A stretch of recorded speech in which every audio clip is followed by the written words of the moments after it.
여러분 반갑습니다. 오늘은 트럼프 관세 폭탄 속에 숨어 있는 8개의 칼, 정말로 무서운 트럼프의 공격, 한국은 어떻게 대처해낼까를 중심으로 말씀을 드리겠습니다. 트럼프의 관세 폭탄이 세계를 뒤흔들고 있습니다. 우리도 최상목 경제부총리, 또 안덕근 우리 산업자원통상부 장관 등이 워싱턴으로 달려가서 미국의 베센트 재무장관 등과 지금 긴급 협상을 하고 있는데요. 이 협상 그렇게 간단치가 않을 것으로 보입니다. 하루아침에 끝날 것도 아니고요. 그 협상에서의 서로 주고받는, 치고받는 설전 굉장할 것으로 보이는데요. 이 대목과 관련해서 트럼프 대통령이 아주 의미심장한 매우 중요한 SNS 글을 하나 올렸습니다. 자, 이 트럼프 대통령의 SNS 글, 트럼프 대통령은 좀 트위터 안 써요. 그래서 저도 트위터 자주 못 들어가 보게 됩니다. 트럼프 대통령은 자기가 새로 만든 SNS가 있죠.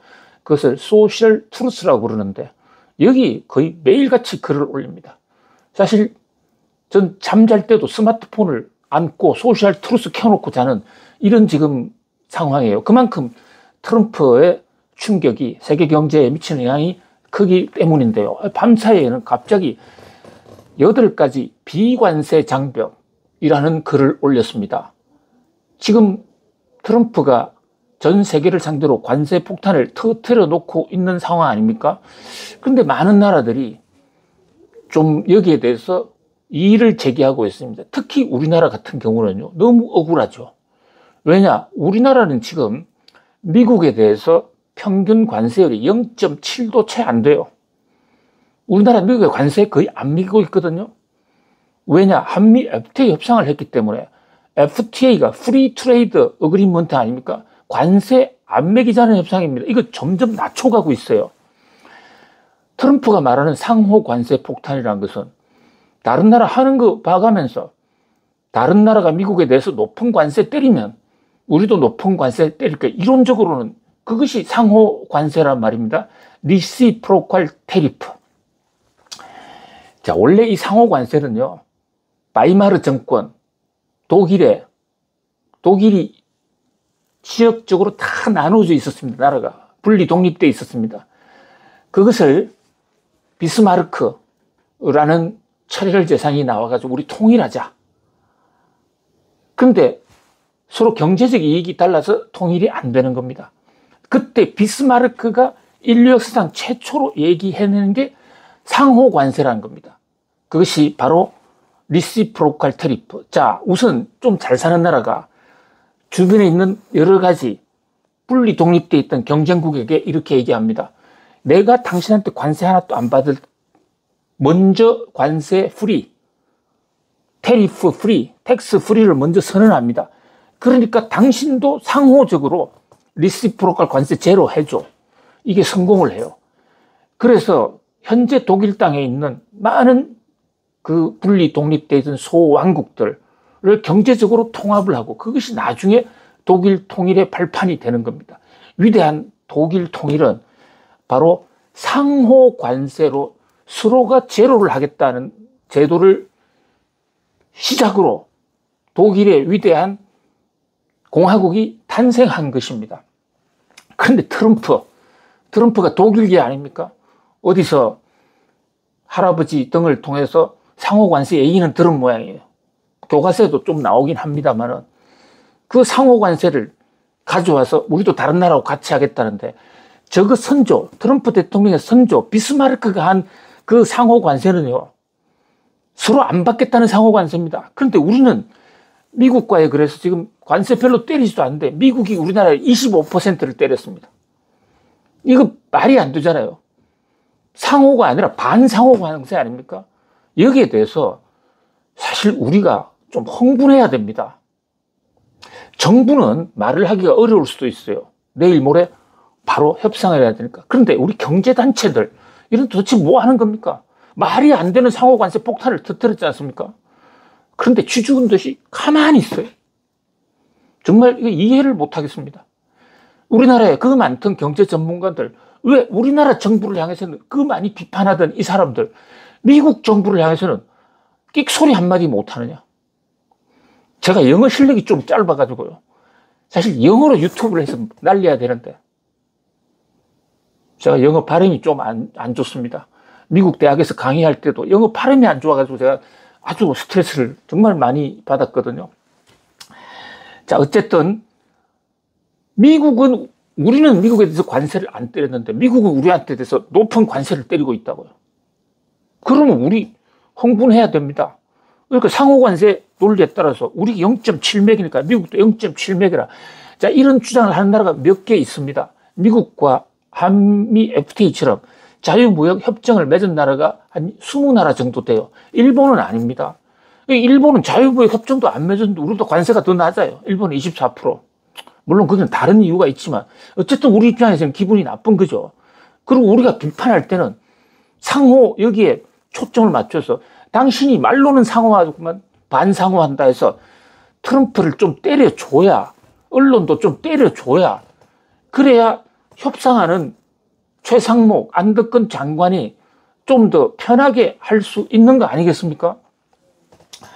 그렇게 이제 상대국으로 또 상호 관세에 대한 비판이 들어오니까 트럼프도 이제 눈치를 챈 것 같아요. 아, 이 상호 관세 놀리면 안 되겠다. 그래서 트루스 소셜이라는 자기 SNS에 8가지 칼을 꺼낸 겁니다. 그 내용을 보면요. 많은 나라들이 미국을 괴롭히고 있고 또 불공정 무역을 하고 있는데 관세뿐만이 아니라 비관세로도 미국을 많이 괴롭힌다. 이 문제 시정해야겠다. 드디어 속내가 드러난 겁니다. 관세가 낮은 한국에 대해서도 관세 높인 이유가 비관세 장벽 해소해달라. 자, 이 대목은 앞으로 트럼프가 그 8가지 칼을 본격적으로 쿡쿡 쑤실 것이다. 명약 관화한 사실로 드러나고 있는 것입니다. 여기에 지금 대책을 세워야 된다. 그렇다면 트럼프가 말한 8가지의 다른 나라를 하는 무역 보복의 칼, 이게 뭐냐? 한번 짧은 씹어 보십시다. 자, 우선 총론면에서 8가지를 말씀을 드릴게요. 1번, 통화 조작, 환율 조작. 이거 참지 않을 것이야. 2번째, 부가가치세. 미국에 없는 부가가치세 부과하는 나라들 가만두지 않겠다. 3번째, 덤핑 보복할 거야. 정부 보조금 좌시하지 않겠다. 농업 기준 만들어가지고 미국 제품 차별하는 거, 이거 용납하지 않겠다. 기술 표준, 이상한 기술 표준 기준을 만드는 거, 이것도 묵고할 수 없다. 또 미국의 지적재산권 침해, 이거 반드시 해소하겠다. 그 다음에 관세를 회피하기 위해서 환적, 그러니까 한국에서 미국으로 바로 수출하는 게 아니라 아프리카를 슬쩍 거쳐가면 거기서 물건 바꿔치기를 하면 관세율이 낮은 나라에서 들어가면 관세를 적게 내는 이런 게 국제사회에서 왕왕 있습니다. 요 8개를 지적을 했는데요. 자, 하나하나 간략하게 한번 뜯어보죠. 거꾸로 한번 얘기해 볼게요. 제일 중요한 게 1번에 있기 때문에 그것은 제일 뒤편에 말씀드리고요. 자, 관세 회피 환적. 그러니까 각국별로 지금 관세율이 다른데 이를테면 우리나라는 아예 관세가 낮은 나라니까 미국 관세 덜 내기 위해서 우리나라에서 생산한 다음에 그것을 중국으로 보냈다가 환적해서 미국으로 보낼 염려가 없죠. 중국에서 환적하면 관세가 더 높아지는데요. 미국과 중국은 관세가 더 높은 나라들이니까요. 그런데 여기도 우리나라가 타겟이 되고 있습니다. 왜냐하면 거꾸로입니다. 중국이 미국에 가는 관세 안 내려고 한국을 경유한다 이겁니다. 그러니까 한국에서 들어오는 제품 다 검사해야 되겠어. 중국산 있는 거 아니야? 자, 이게 우리로서는 굉장히 곤혹스러운 대목이에요. 서로 관세를 덜 때린다 하더라도 하나하나 검사하겠다 그러면, 그리고 실제로 우리가 관세 환적을 하려고 하는 건 아니지만 우리나라 제품을 뜯어보면 메이드 인 차이나가 굉장히 많거든요. 이 대목은 관세 회피 환적 이 대목은 한국과 중국의 제조 부품 고리, 연결 고리를 뗄 수 있는 트럼프의 중대한 칼이 될 수가 있다. 자, 그 다음에 지적재산권 침해. 예를 들면 상표권이나 무슨 실용신앙권 이런 거 침해하는데 특히 중국이 많죠. 짝퉁 명품 만들고. 근데 이게 한국을 통해서 들어오면 두 가지가 다 걸리죠. 지재권 침해와 관세 회피.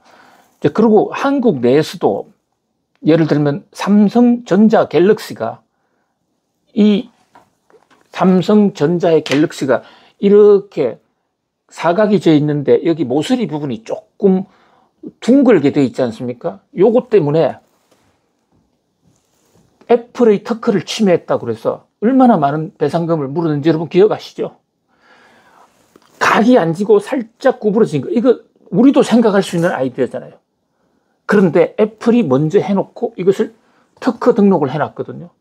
삼성이 그조차 밟지 않았다가 수년째 엄청나게 망신도 당하고 돈 많이 물어줬습니다. 이런 폭탄이 터질 수 있다는 거예요. 자, 그 다음에 기술 표준. 이런 게 자동차 같은 기계 제품 수입할 텐데요. 우리나라가 예를 들면 배기량에 뭐 이걸 오른쪽에 설치해야 된다고 해놨는데 미국 제품이 왼쪽에 설치가 돼 있다. 그래서 통관하에 이런 거 앞으로 가만두지 않겠다 이런 겁니다. 이 기술 표준은 나라별로 전통이, 기술의 전통이 다르기 때문에 표준이 다른 게 상당히 많아요. 심지어 한국과 미국은요, 이를테면 자동차 계기판 있지 않습니까? 우리는 킬로미터 아워로 되어 있지만 미국은 마일 퍼 아워로 되어 있습니다. 그런데 한국에 수출할 때는 그것을 킬로미터로 바꿔야 돼요. 앞으로 이런 거 마일로도 그냥 수입하도록 해라고 요구할 수도 있다 이런 얘기입니다. 그 다음에 농업기준. 농업기준 이거 굉장히 중요합니다. 미국이 농산물 수출을 가장 많이 하는 농업 수출국이기 때문에요. 근데 우리는 농업의 안전기준 같은 게 있잖아요.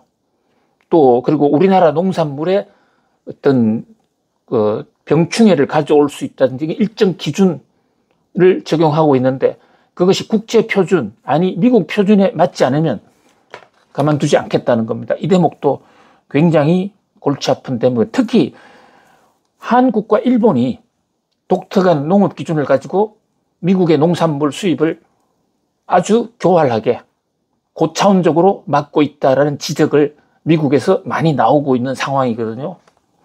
자, 그 다음에 정부 보조금입니다. 기업 보조금, 정부 보조금인데요. 지금 자동차 배터리 같은 것도 정부 보조금으로 움직이지 않습니까? 근데 WTO 기준에 따르면요, WTO 협정문 관련 규정에 따르면 정부 보조금은 원래 불공정 무역이에요.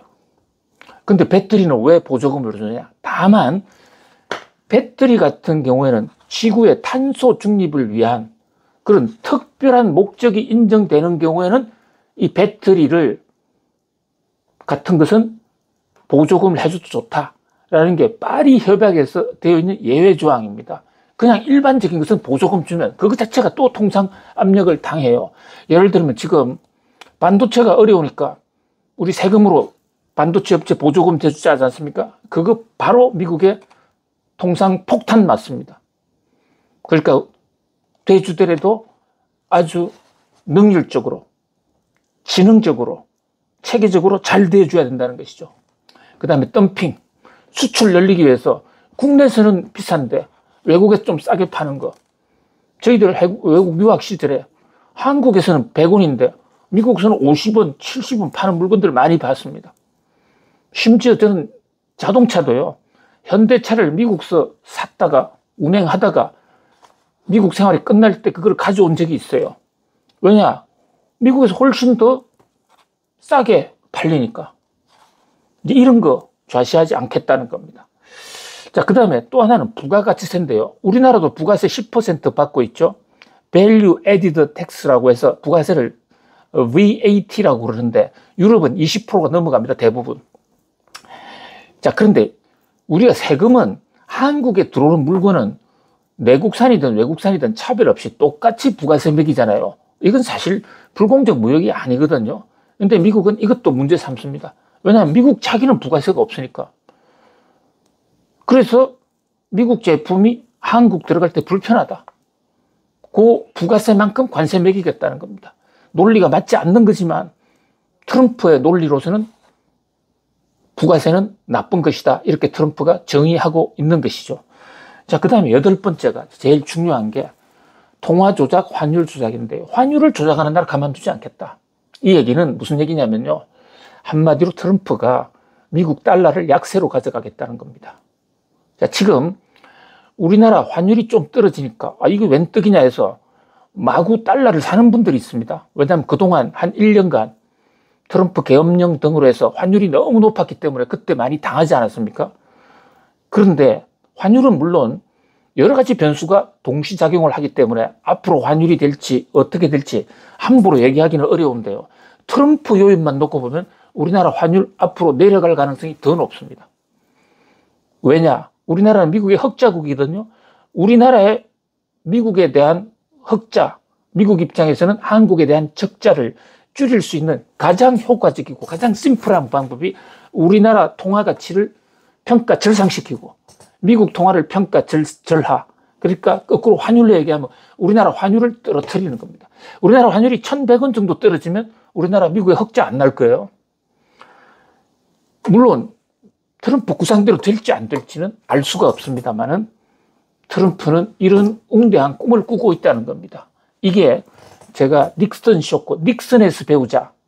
트럼프와 닉슨 특수한 관계라고 여러 번 말씀드렸는데 지금 트럼프의 많은 관세 정책들이 닉슨 따라하기를 많이 한단 말이죠. 닉슨도 1971년에 그 유명한 닉슨 닥트린, 닉슨 쇼크 폭탄 딱 터뜨릴 때요. 1번이 관세 때리는 거였습니다. 그 다음에 미국 달러의 평가 절하. 그리고 평가 절하를 오케이 하는 나라에 대해서는 관세 폭탄을 제거해 줬어요. 물론 트럼프가 닉슨하고 똑같이 간다. 이거는 아니겠지만 그러나 트럼프의 복심, 트럼프의 미국 경제를 위대하게 Make America Great Again의 최종적인 목표가 어디냐?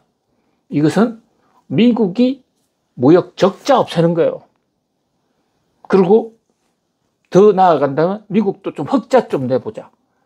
그러려면요, 여러 가지 방법이, 수단이 강구될 수가 있는데 가장 빨리 자기 재임 중에 효과를 나타낼 수 있는 게 환율입니다. 어떻게 하느냐? 미국 달러 가치를 떨어뜨리는 거예요. 그런데 미국 달러 가치를 왜 함부로 못 떨어뜨리느냐? 역대 정부도 알면서 못 떨어뜨렸습니다. 그것은 국채가 잘 안 팔리기 때문이에요. 달러가 떨어지면 국채를 산 사람들 나중에 달러로 받게 되는데 국채 금리 몇 푼 벌자고 달러 가치 떨어지는 손해를 봐야 된단 말이죠.